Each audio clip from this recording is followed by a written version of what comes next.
Welcome to Black Royalty Success Digital Media TV, where good work progress to be great work. Check this out. Check it out.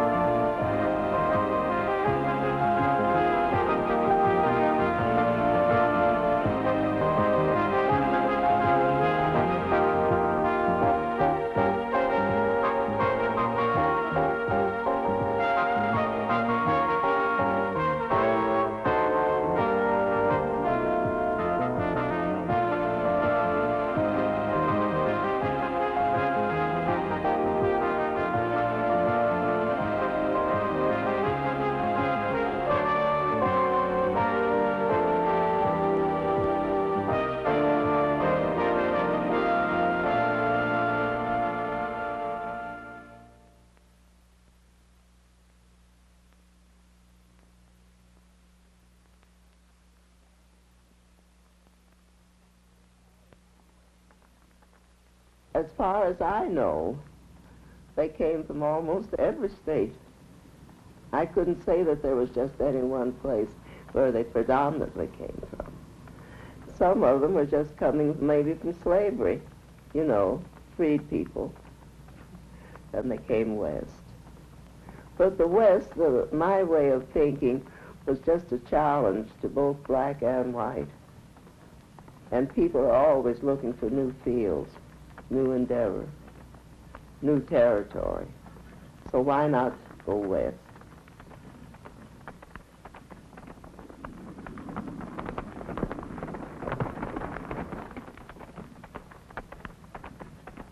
I was born in Little Rock, Arkansas. My mother hooked up human mules to a wagon, and she laid me down on a compass. And the wagon drove the wagon all the way from Little Rock, Arkansas to Oklahoma, Oklahoma. I started from the ground up. I didn't get a chance to go to school and to learn it. And after I was handling horses and handling cattle.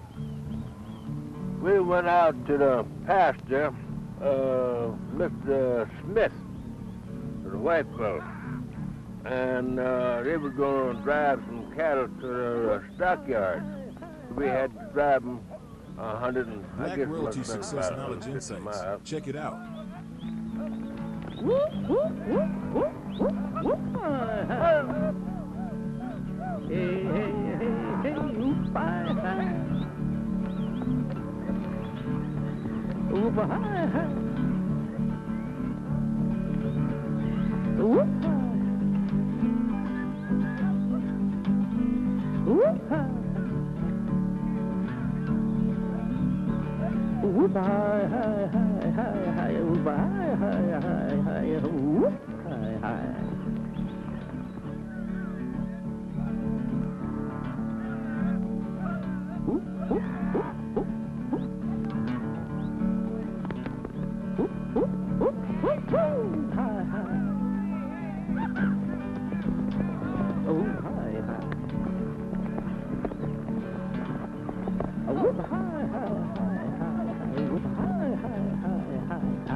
Sometime we could maybe travel about 20 miles.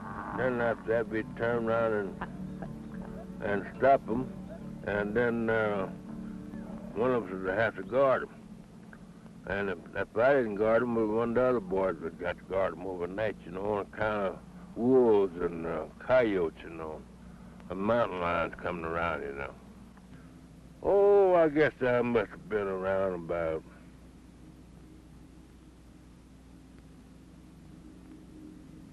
I wasn't very old. I've been so doggone long. I just had to guess. Oh, I guess I must have been around about maybe 8 or 9 years old. A little bit out there, and I had to pull the same stunt that the old ones pull.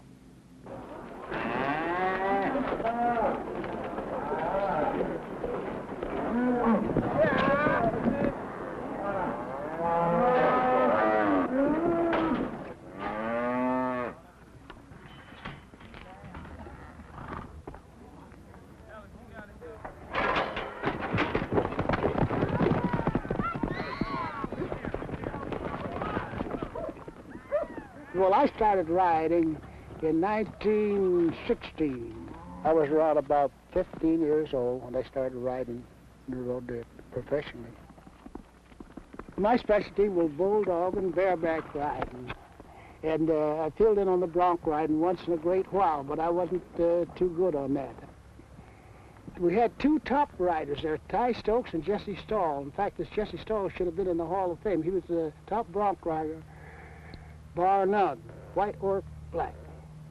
And he was doing so good, winning all the money, first prize.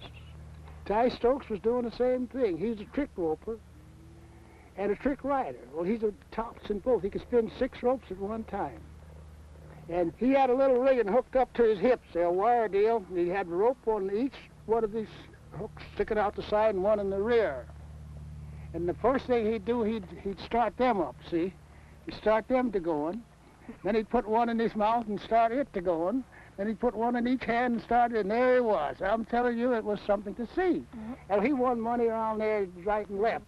The colored boys was winning all the money, all the big money. Well, nicely, the white boys got a little bit roughed up about it. So in order to keep the show on the road, the promoter promised the colored boys a flat rate. They could ride, but they couldn't compete. See? But even at that, they was making more money than the other guys were.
Black Royalty Success Knowledge Insights. Check it out.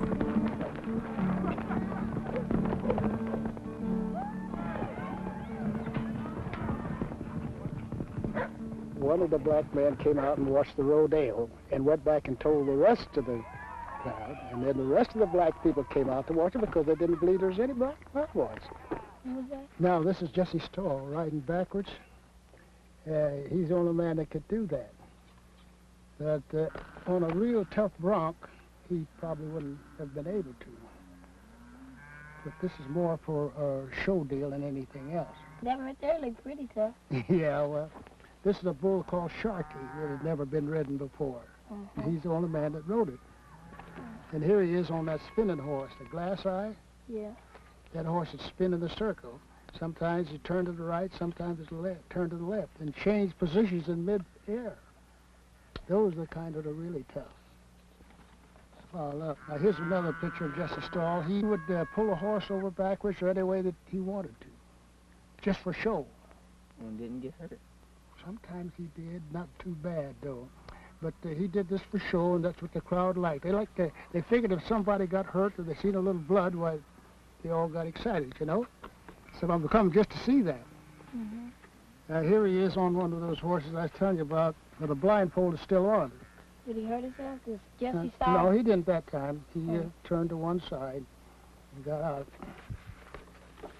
Now here's where he started to ride with a one-hand deal. Up until that time, he was always riding with 2 hands. So Jesse Stahl, he's the one that first started one hand? Yeah, that's right. Jesse Stahl, the one that started it first, and after that, why, everybody.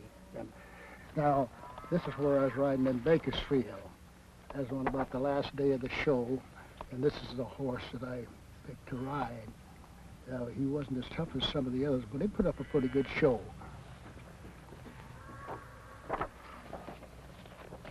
And here's the bull that I rode in Bakersfield with a saddle. That was a fighting bull. And I got $25 for doing that. Here's the steer that I rode in San Jose.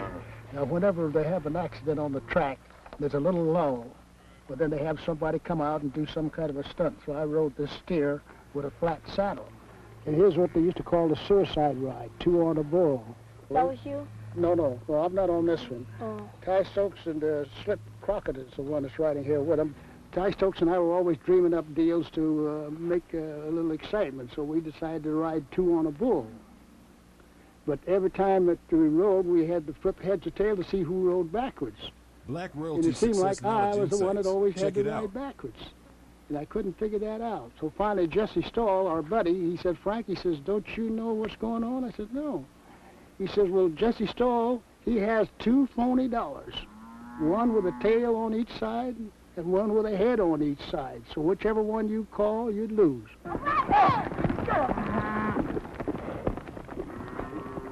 They were around about 35 years old. I was just a kid under them. They're all dead now. Whenever the rodeo circuit was over with, or whether I didn't go, I had jobs in between time that I worked at. And some of the others weren't as fortunate as I was to have a steady job whenever I got out. And they went and stayed on the ranches and worked free up until the next shows started. Just worked for their board and room. Well, the cattleman that owned those ranches would let the boys come and stay there. It was a favor to them and a favor to the boys because the rancher didn't have to put out no money except little smoking money and whiskey money and such as that, you know, to get by. And then when the rodeo started again, if they didn't have money to go, they'd give them money and they'd set them off. Then it was all set for the next season. And that was the fightingest bunch of men you ever saw in your life. If any outsider come and picked on one of us cowhands, he was in bad trouble because they'd gang up on him. And you never saw him no more.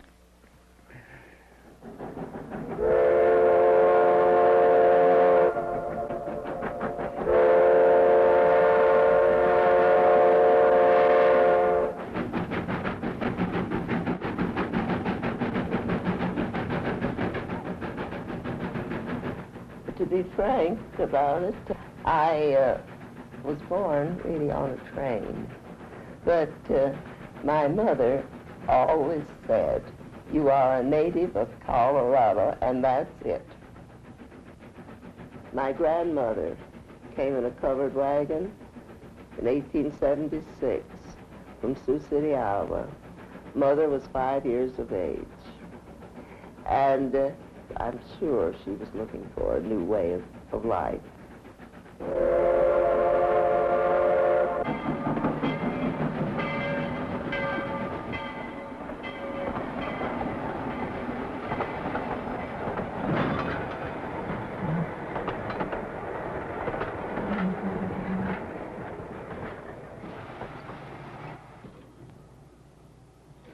In those days, especially around in Canyon City, when they were trying to get the church established, when they were going to the various mining towns giving programs.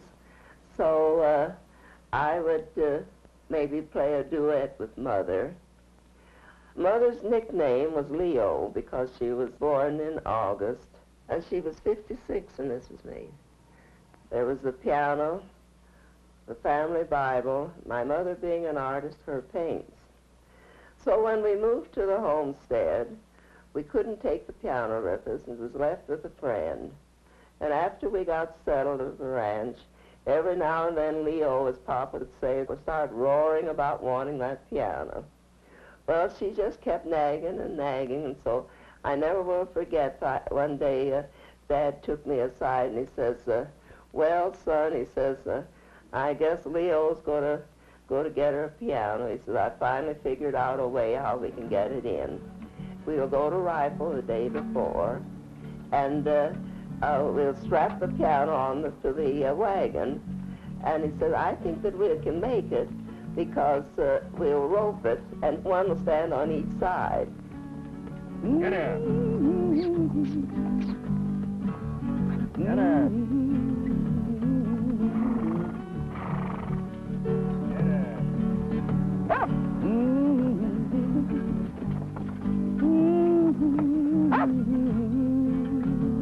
Black Royalty Success Knowledge Insights. Check it out.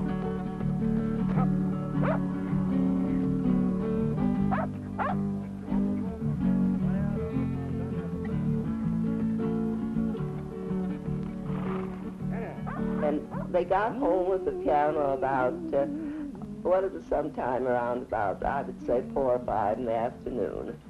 And of course, Mother had won out. Her piano was coming in, and she had invited neighbors, and they had what you might say kind of a potluck. Granddad did play a fiddle a little bit, and they had really what you might say a stomping good time and plenty of food. So that was the way the piano got to the ranch. My father, he came from Kentucky. He was supposed to be a stepfather, but I don't believe that my own father could have loved and cared for me any more so than he did. He named me son, and that was it. We were out, I believe I'd been up to bring the cows down or something, and he said something about something that I did. And I said, well, after all, I said, you know, I'm a girl and I just can't do everything. And he said, from now on, you're my son. And he said, you can do a lot of things. You just don't have to figure that you're just a girl. He says, you are my son. And from then on, he called me son. I would say that our life was an ideal home life. Kind of like the song, you know, My Blue Heaven, just Molly and me, and baby makes 3.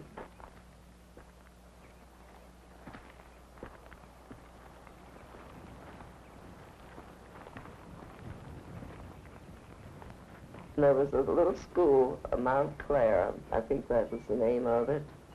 It was just a little one-room school. I was in the 2nd grade, so Papa took me over to enroll me in school.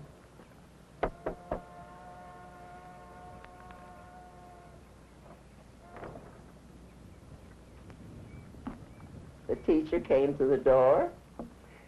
She took one look and she says, well, it can come in, but I've never taught one of them. And Papa said to her like this, he says, well, I'll tell you what, if you will let it come in and spend as much time with it as you do those in there, he says, I guarantee you it will learn. But that was a story that they told me so often. And I think that it had a lesson for me. I realized that I was going to be faced with prejudice, that I knew that I was going to have to maybe, it was going to be a thing of kind of competing. See what I mean? And that I would maybe have to try to be a little bit better in order to get someplace. In any town of any size, you usually found maybe 2 or 3 black families, or maybe more. So that would give you an idea of just about the number of blacks that are in Colorado.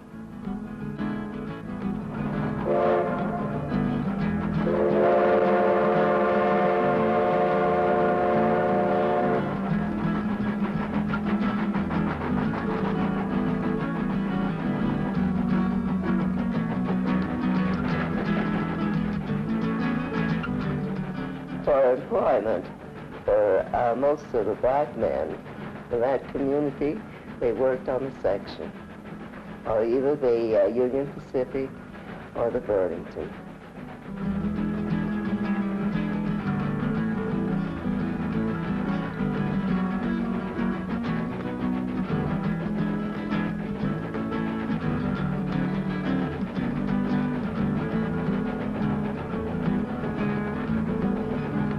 the black people during that age, they had hopes of cashing in almost on everything.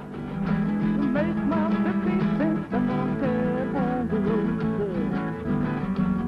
Do, do, do, do, Lord, Lord, Lord.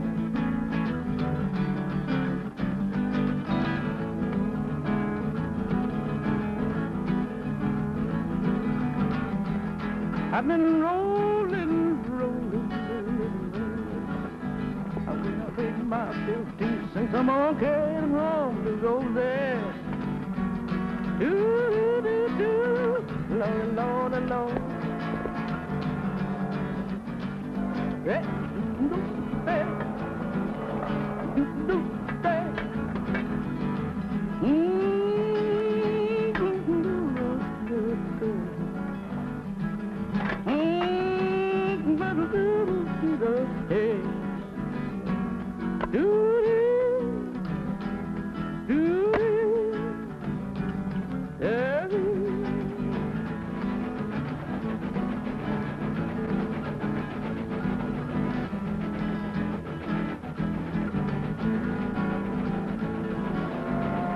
Sometimes I blow the music and I blow the goodie.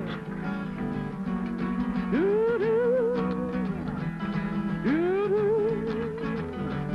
do-do.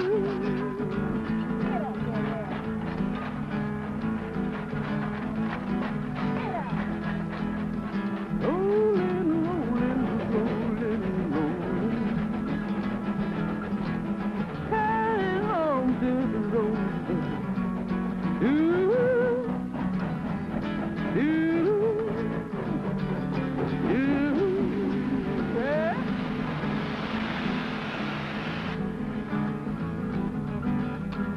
I've been working, I've been working, rolling. Hey, hey, hey. I will say that the ranch at Meeker, that was really an experience. As far as we know, we were the first black family in Meeker, so they wanted me to go to school where there were at least maybe a half a dozen black kids. Black Royalty They would Success leave, Knowledge so Insights. Mother and I Check would it leave out. the ranch, time for school. Oh, that was a trip. It was about less than 100 miles from where we lived to Grand Junction. We would start out in the morning, the covered wagon, the cow on the back. That was so son would have milk, you know. And a crate with a few chickens, and my dog and cat. We would get to about maybe 3 or 4 miles of rifle, and would bed down for the night. Get up the next morning and start out. That's fast travel now. And start out, get to Palisade, Colorado, bed down there for the night, then go into Grand Junction. Now all of that so that I would be going to school where there were more blacks, see?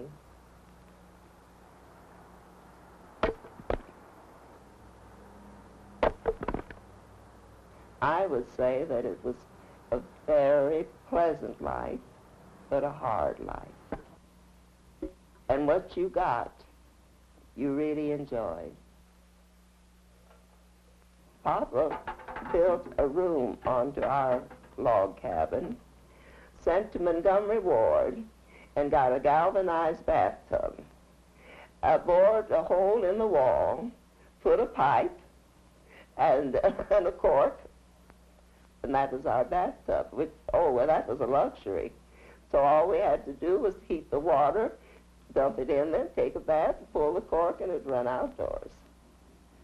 So you see, otherwise it was just a tin tub. You had to prepare. You had to can food, maybe kill a deer. Now my grandfather would trap bear. Mother learned how to can bear meat as well as the venison. And then they had dugouts where they'd store the vegetables. But you just had to prepare for the stormy day. So you can see with that background, Eunice just had to do something. Although sometimes I think that I know I made my mistakes in one thing or the other, but with my background, I could always pick myself up and dust myself off and start all over again, see? And that was due to the way that my parents brought me up.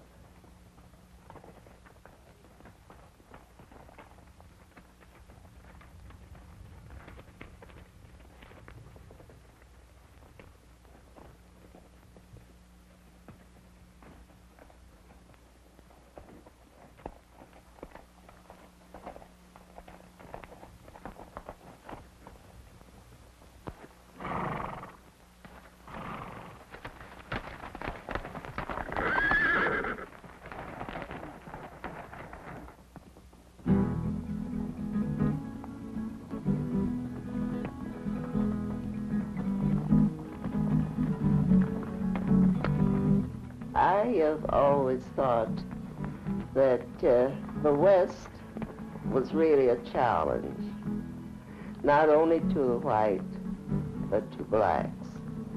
And therefore, regardless of how the hardships of getting out here, which most of them came covered wagons or wagon train, there was something about the West. It was a new life and a new beginning. And with the black people that came, they more than anything were looking for freedom.